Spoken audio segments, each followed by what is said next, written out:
आज सुबह जम्मू कश्मीर कैबिनेट की बैठक पहलगाम में बुलाई गई और ये इस हुकूमत के लिए पहली मर्तबा है कि हमने जम्मू या श्रीनगर से बाहर आके कैबिनेट की कोई मीटिंग की हो।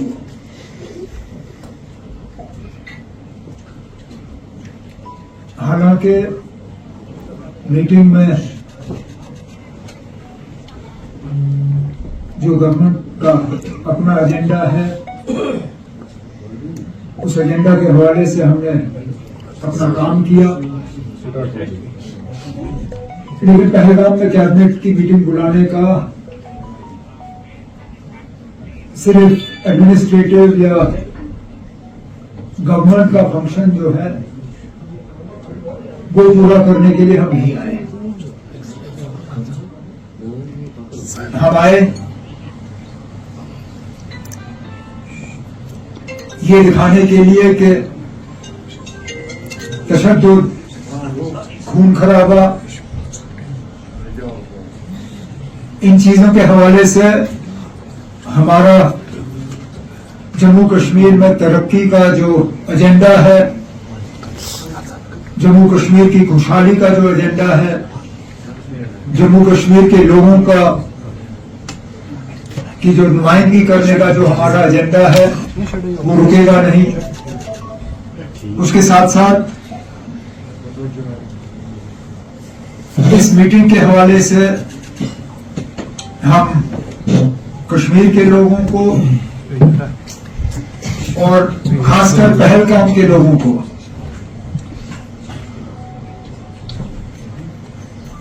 बाईस अप्रैल के हमले के बाद जो उनका रवैया रहा,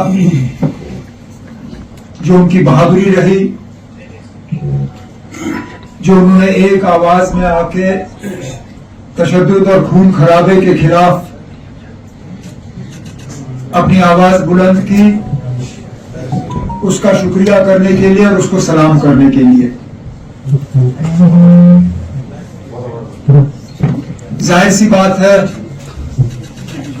पहलगाम आए हैं तो टूरिज्म के हवाले से भी हमारा छोटा मोटा एजेंडा होगा। स्टेज पे मेरे साथ अभिजीत पाटिल साहब बैठे हैं, ट्रैवल और ट्रेड इंडस्ट्री से ताल्लुक रखते हैं।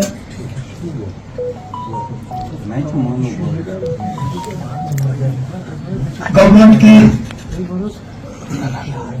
कोई कोशिश इसमें रही नहीं, खुद इन्होंने मेहनत करके महाराष्ट्र टूर ऑपरेटर्स का एक ग्रुप तैयार किया और उनको कश्मीर लाया।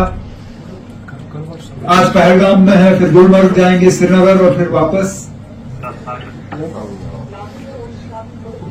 और हमारे लिए हौसला अफजाई की बात यह बनती है कि जब शुरू में अभिजीत ने इस ग्रुप के हवाले से बात की तो कहा था कि मैं 20-25 लोगों को अपने साथ लाना चाहता हूं। जब हमने कहा कि जरूर आइए तो 25 से तादाद 40 की बनी। जब प्रोग्राम फाइनल हुआ और मैंने इनसे कहा कि मैं पहलगाम में इनसे मिलने जरूर आऊंगा तो नंबर 50 तक पहुंच गया था।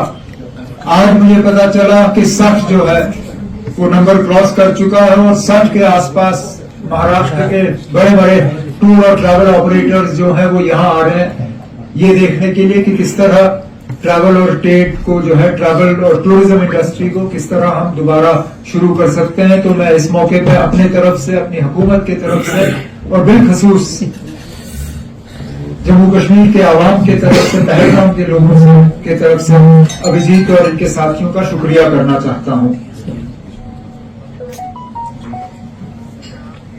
टूरिज्म, जहां तक मेरा मानना है, एक कॉन्फ्लिक्ट न्यूट्रल एक्टिविटी रहनी चाहिए। हमारे लिए टूरिज्म अपने आप में एक इकोनॉमिक एक्टिविटी है, लोगों के लिए कमाने का एक जरिया। वक्तन फवक्तन बदकिस्मती से इसको सियासत में भी उलझाया हुआ है, लेकिन मेरी हुकूमत की तरफ से मुकम्मल ये कोशिश रहेगी कि हम टूरिज्म को यहां के हालात से जो है इंसुलेट करें। हम चाहते हैं कि दुनिया जम्मू कश्मीर की टूरिज्म को एक इकोनॉमिक एक्टिविटी के तौर पे देखें बनिस्बत के किसी और तौर पे, और हमारी कोशिश रहेगी कि आहिस्ता आहिस्ता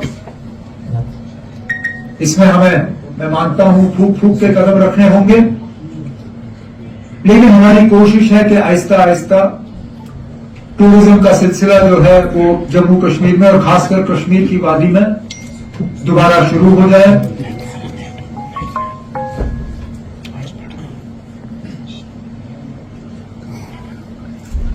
ये पिछले 5-6 हफ्ते ये मुल्क के लिए आसान नहीं रहे, वो मैं मानता हूं, जानता हूं, लेकिन सबसे ज्यादा जम्मू कश्मीर को इनका खमियाजा भुगतना पड़ा है। हम इस मुश्किल दौर से निकले, यही हमारी मुकम्मल कोशिश है, और इसके लिए जो हमें इकदाम उठाने होंगे, जो कदम उठाने होंगे, वो मिल बैठ के जम्मू कश्मीर की हुकूमत जो है वो तय करेगी। और मैं मान के चलता हूं कि इसमें मरकज की हुकूमत का जितना हमें ताउन चाहिए होगा, उनके तरफ से वो ताउन हमें मिलेगा। अब जो आपके सवाल है, इस जो आज की जो मैंने बात की उसको लेके आप पूछ लीजिए, तो मैं कोशिश करूंगा उनका मैं जवाब दूं। यहाँ पे अभी उम्मीद कर रहे हैं कि वैसे ही वहाँ के मंत्री कुछ अब यहाँ पे आएंगे पर्यटकों को लेकर, जिस तरीके से निकाला था हमें जरूरत नहीं है कि मुख्यमंत्री उनको एस्कॉर्ट करें। उस वक्त हालात कुछ ऐसे थे कि वो जल्दी यहाँ से निकलना चाहते थे, वो घबराए हुए थे, और उनकी घबराहट में समझ सकता हूँ।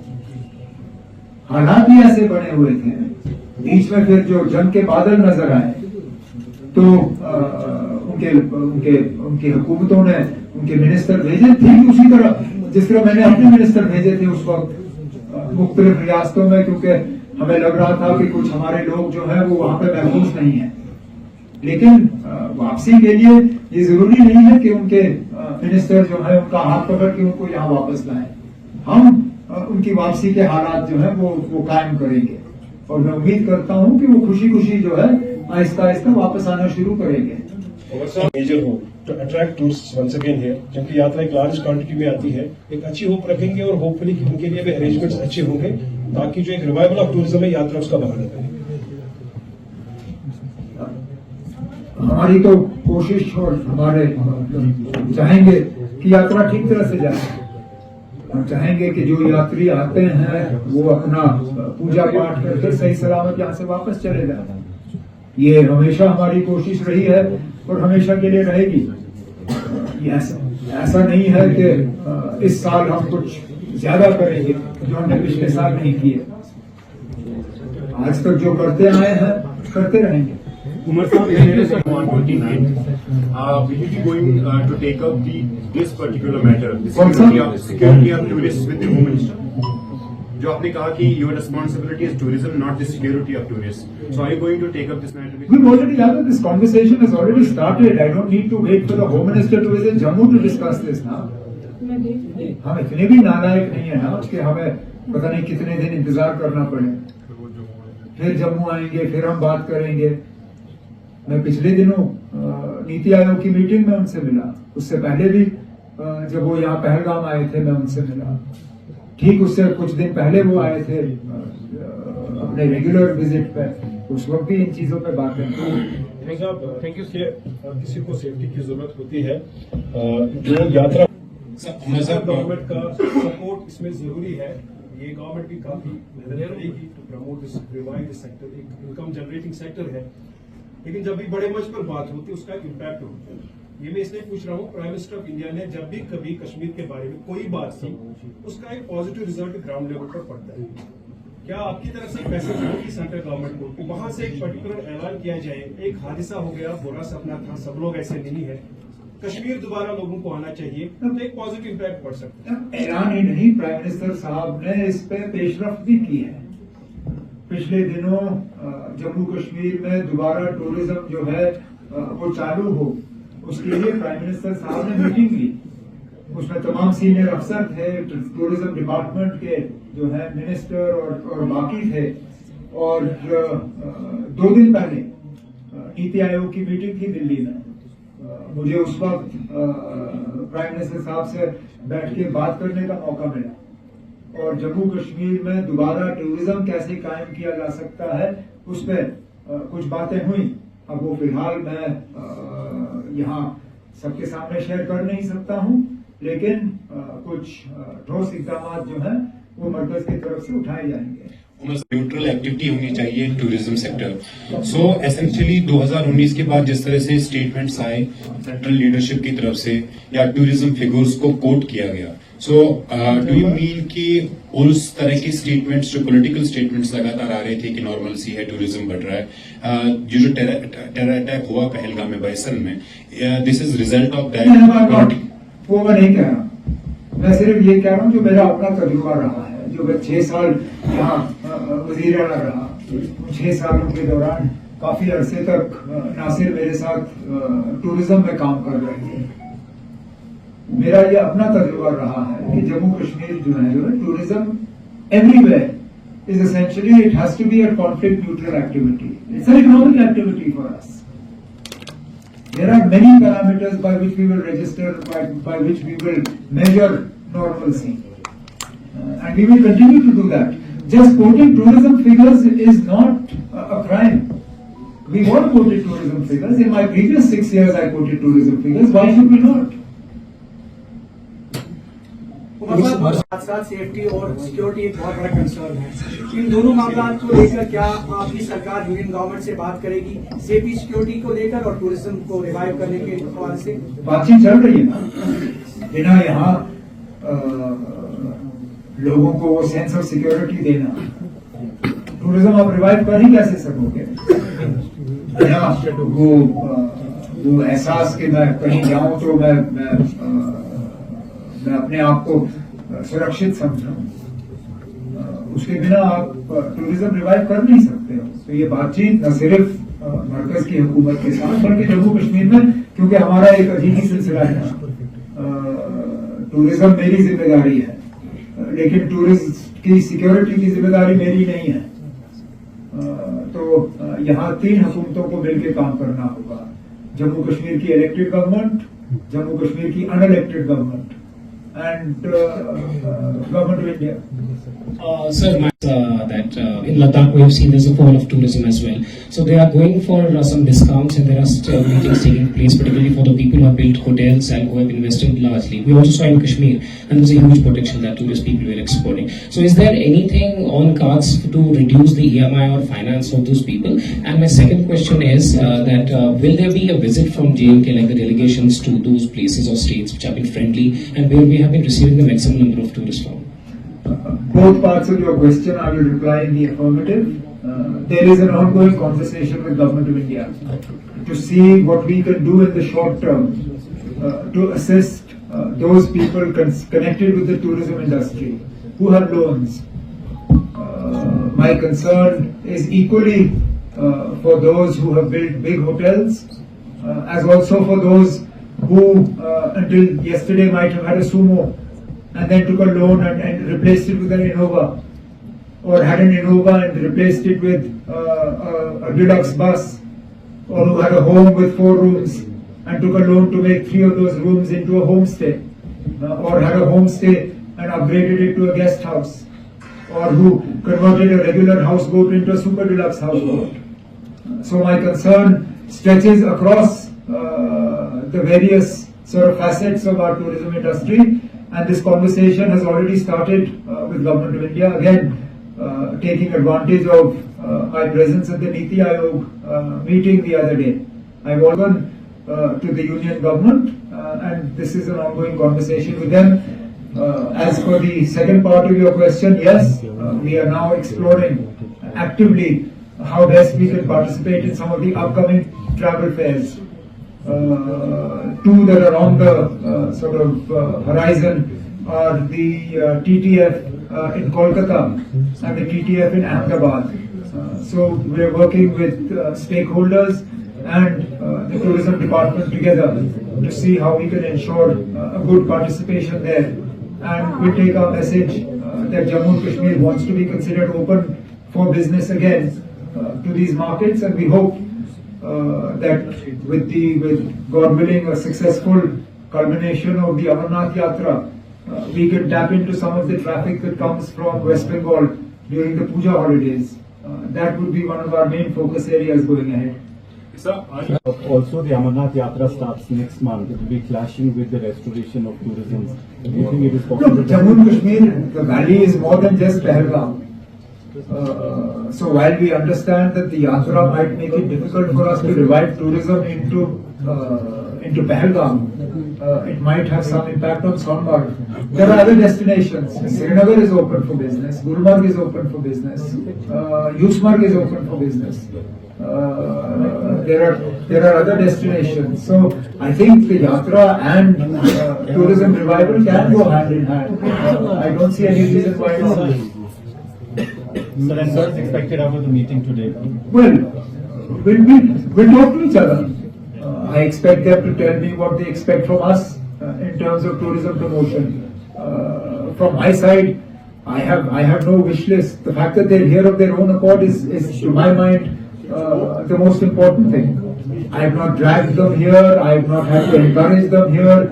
In fact, it's very heartening that this initiative came from them. They reached out to me. They said that we would like to come. And I said, please, most welcome. So the fact that they're here is a huge sort of positive for me. And we go forward from here. Thank you. Bison और उसके अलावा भी तमिलनाडु, तो यहाँ के लोगों की भी डिमांड है कि उन जगहों को खोल दिया जाए. लोग लगातार इसकी मांग कर रहे हैं और जो बाकी जगह भी बंद है कश्मीर में दूसरी टूरिस्ट डेस्टिनेशन. ये आपका सवाल बिल्कुल सही है और ये शायद सबसे अहम सवाल है, क्योंकि बैसरन के हमले के बाद ये तय किया गया कि हमें कुछ डेस्टिनेशंस का एक सिक्योरिटी ऑडिट करना होगा.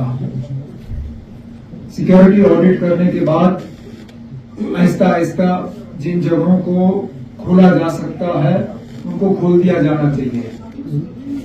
मेरा खुद यहाँ पहलगाम आना या पहलगाम में कैबिनेट की मीटिंग रखना, आप सबसे मुलाकात करने के बाद मैं थोड़ा यहाँ घूमूंगा फिरूंगा.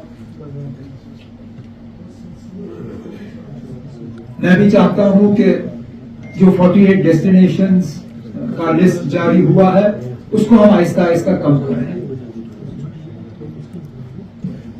पहलगाम की कुछ जो पार्क्स हैं उनके हवाले से हम बात कर रहे हैं, बेताब वैली के हवाले से हम बात कर रहे हैं, आनू के हवाले से बात की जा रही है, सोनमर्ग में खाजवास ग्लेशियर के हवाले से बात की जा रही है, श्रीनगर में फौरी तौर में बालामारी और ट्यूलिप गार्डन पर रोक लगाई. मेरा अपना ये मानना है कि अगर ट्यूलिप गार्डन पर रोक लगाना जरूरी पड़ा तो फिर सारा कश्मीर ही बंद करना पड़ेगा हमें. तो मेरा अपना ये मानना है कि आहिस्ता आहिस्ता इसमें थोड़ी सी हमें हिम्मत करनी होगी, लेकिन वक्त आ गया है कि हम उस लिस्ट को रिव्यू करें. और ये सिर्फ यहाँ के लोकल लोगों की जो है चाहत नहीं है. मैं जिन टूरिस्टों को मिला फिलहाल अभी तक पहलगाम में, उन सबों ने मुझे यही कहा कि हम आए पहलगाम अपनी मर्जी से आए, खुशी से आए, हमें यहाँ आते हुए बड़ा अच्छा लग रहा है, लेकिन मेहरबानी करके हमें एक छोटी सी जगह तक मत बांधिए हमें पार्क्स तक आने दीजिए, हमें बेताब वैली जाने दीजिए। बेशक फिलहाल बैसरन आप नहीं खोल सकते हो, वो हम समझ सकते हैं, लेकिन जो बाकी पहलगाम के आसपास के इलाके हैं कम से कम उनको जो है दोबारा खोलने पे सोचा जाना चाहिए और हम वो कर रहे हैं। उमर साहब, In terms of numbers, the data is being collected, but it's an evolving number. Every day that number goes up. Every day hotels that are supposed to be full when they're empty, it's not a static number. अब जहां हम खड़े हैं आज, अगर मैं आज तक इनका लॉस ले लूं, tomorrow that number is already added. This number will not end, and there is no package that we will be able to evolve that will fully compensate. We will assist them to the best extent possible. We will not be able to compensate for every single rupee of loss. और sir, क्या बाईसरा road में local politics ने जो है रोडें अटका है, जिसकी वजह से आज तक रोड नहीं बन पाया है? जाहिर सी बात है, अगर रोड होता तो शायद इतनी कैजुअलिटियां नहीं होती। फिलहाल अभी तक मैंने इस तरह की सियासी बातें नहीं सुनी। जंगल में है, जंगल में अगर हम सड़क बनाना शुरू करते तो शायद आप में से कुछ लोग कहते कि ना देखो ये पेड़ काट रहे हैं, तो हम हर तरफ से मार खाते हैं। जब हम सड़क बनाना शुरू करते हैं आप लोग पेड़ काट रहे हो, पेड़ काट रहे हो। जब सड़क नहीं बनती है तो फिर आप लोग कहते हो देखो आप लोग सियासत करते हो। लोग बताइए ना क्या करना है? अगर काटने है पेड़ तो ठीक है, हम काटेंगे, सड़क बनाएंगे। अगर नहीं करना है तो फिर इसको सियासत से मत जोड़िए ना। Thank you sir.